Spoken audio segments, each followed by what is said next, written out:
Comedy present मुन्ना सावंत। आने रूप की दुनिया पुजारी हो गई,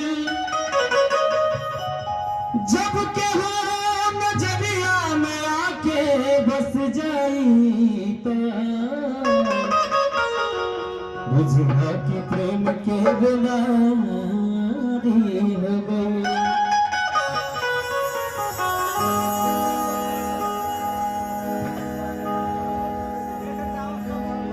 पुराना जमाना के भाव बा, एगो पत्नी अपना पति से कहना भाव में निहरा करे तड़ी, डिमांड करे तड़ी।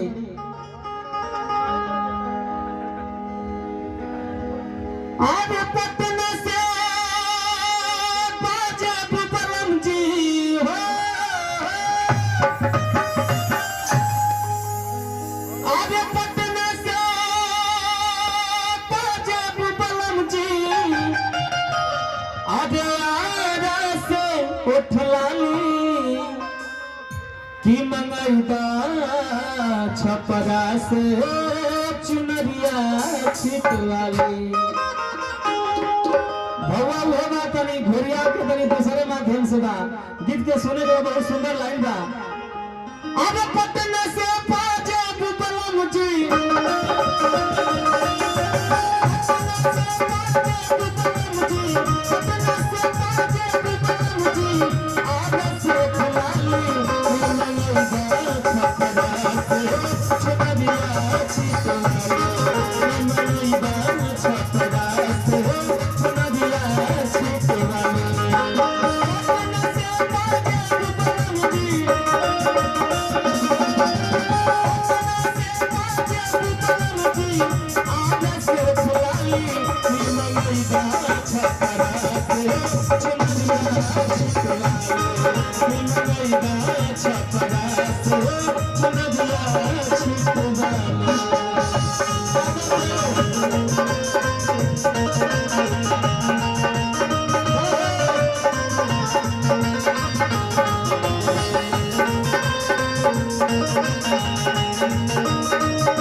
बहुत ही सुंदर लाइन।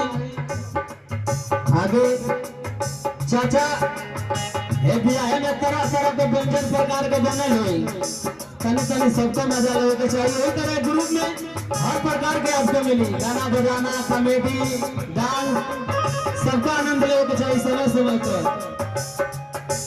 आगे वाली लाइन सुनी। ऑर्केस्ट्रा में ऐसा गीत बहुत कम आप लोग कभी सुन ले खाओ, यहाँ पे हर प्रकार के गीत संगीत होला। सावंत म्यूजिकल ऑर्केस्ट्रा जागरण ग्रुप में कैसे भावा झुमरी कलैया से झोंके बाजे झुमका,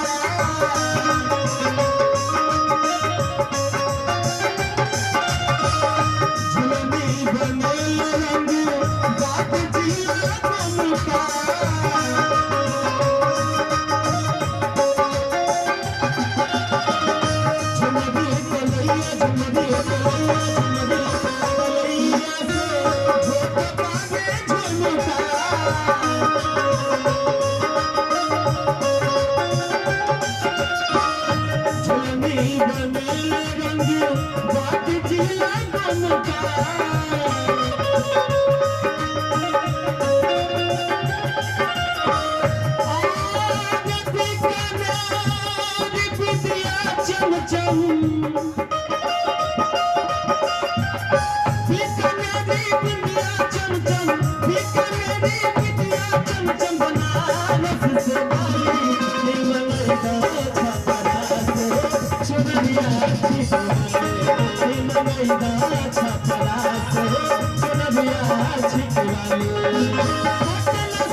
Thank you.